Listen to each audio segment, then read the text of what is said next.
Lanjut bahasan soal malam satu suro yang konon katanya itu adalah malam pembuka gerbang gaib. Nah, pertanyaannya adalah gimana keadaan dunia pergaiban ketika malam satu suro?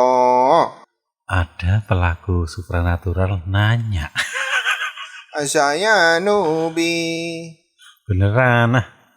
Sebenarnya ngapain sih demit-demit itu? Ya biasa aja.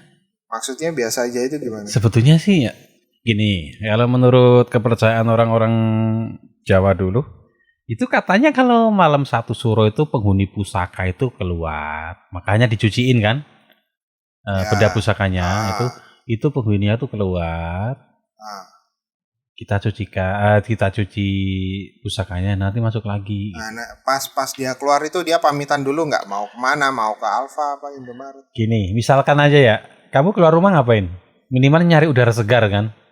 Ya. Ya, kurang lebih seperti itu ya, menghilangkan penat, menghilangkan pegel-pegel. Penat, bukan penat. Oh, beda kan ya? Beda. Kamu ngomong penat? Enggak, itu orang Batak. Contoh. Itu gitu aja, kurang lebihnya sih seperti itu. Nah, itu kalau mau dibersihkan. Nah, kalau nggak dibersihin? Ya udah, ada yang kekuatannya menurun, bisa kalau kesel berefek buruk pada pemiliknya, pemegangnya. Ya itu resiko menyimpan pusaka ya, bertuah ya seperti itu resikonya. Tapi apakah harus di malam satu suro? Apanya? Nyucinya? Bersihinnya. Karena tujuannya itu nyari berkahnya satu Muharram, makanya barengin satu suro. Sebetulnya bisa kapan saja. Berarti yang penting dirawat dengan baik gitulah ya. Minimal seperti itu. Itu kalau ngomongin ini ya penghuni pusaka lo ya. Nah kalau ziarah-ziarah begitu, kemarin kan belum sempat dibahas secara spesifik tuh. Ngapain aja itu? Apa demit-demit yang ada di sono tuh? Ini ngomongin demitnya ya kan? Iya. Ya demitnya itu bener didatengin tamu. Iya kan? Jadi ya. Terus ngapain mereka? Ya udah diem aja, nerima suguhan gitu-gitu. Ya kalau malam satu suro karena banyak yang bersukacita ya mereka otomatis dengan senang hati menemui para pencarinya tanda kutip. Oh, berarti sebenarnya ya timbal balik aja lah ya, sama-sama seremonial, sama-sama senang-senang gitu. Jadi barunya tamunya ngasih ini minta ya, kalau jodoh ya dikasih sama ini ya, sama tuan rumahnya gitu. Jodohnya sebagus apa? Ya curhat lagi dia. Tes. Saya mencoba berputar loh.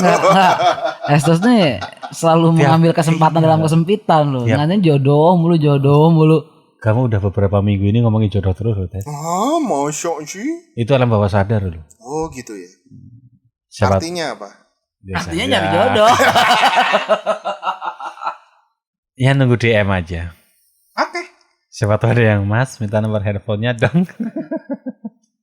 Kalau misalkan begitu, misalkan itu kan istilahnya malam satu suro lebih kepada orang-orang yang paham. Lah kalau orang-orang yang awam seperti saya nih nggak tahu apa-apa gitu, apa yang harus saya lakukan gitu? Penipuan tingkat tinggi. Orang-orang awam harus menipu gitu. Iya. Oh iya. Enggak kamu tuh maksudnya nipu tuh orang-orang bilang saya orang awam. Orangnya jujur Pak. Ya kalau orang awam nggak bingung mau ngapain ya kan malam satu suro ya udah beribadah saja. Berkahnya Muharram gitu. Intinya semaksimal mungkin ya mendekatkan diri kepada Tuhan kan, introspeksi dan lain-lain. Iya. Nah kalau misalkan yang tadi kan yang awam, kalau untuk orang-orang Indigo. Langganannya. Itu orang-orang yang spesial gitu, yang bisa melihat alam gaib. Kenapa? Apa yang harus mereka lakukan? Atau ya udah biarin aja. Sekarang gini, saya kan bukan anak indigo ya. Cuma kan pernah nganter orang ke suatu tempat gitu ya.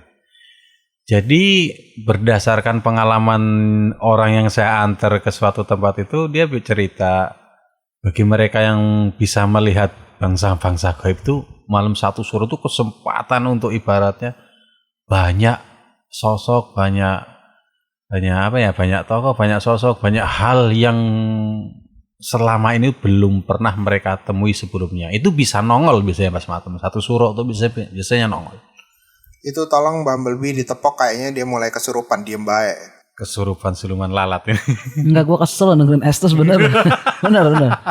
Dia untung jauh duduknya sama gue. Kalau kagak bener gue jambak aja.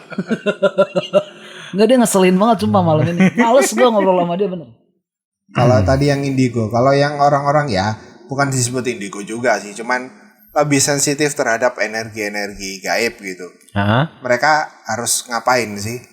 Ya, itu kesempatan untuk lebih mengasah lagi kemampuannya dia dong.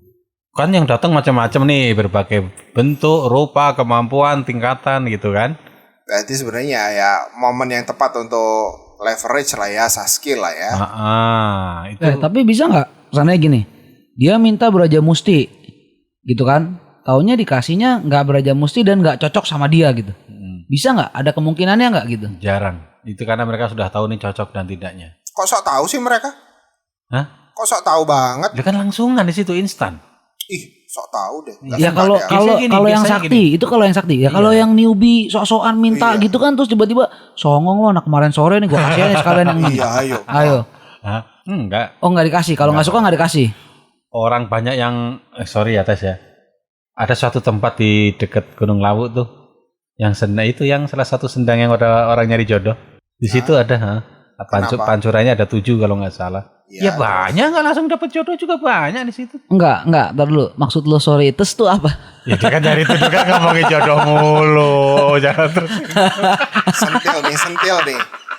Matanya silet pakai kertas nih. Mas, enggak, gue ngenes. Enggak, walaupun gue kesel sama Estes, cuma pertanyaan lo tuh, statement lo tuh nyeleneh gitu loh. Sorry tes. Tadi ngomongin jodoh lagi gitu. Nah di situ tuh ada ya. Oh ini pancuran. Sabar ya terus. Gitu. Oh ini pasti orang udah mau nyari jodoh nih. Dan kenyataannya juga sampai ketemu suro berikutnya memang belum dapet. Ada gitu. Saya lihat sendiri. Oh mungkin karena orangnya buluk aja.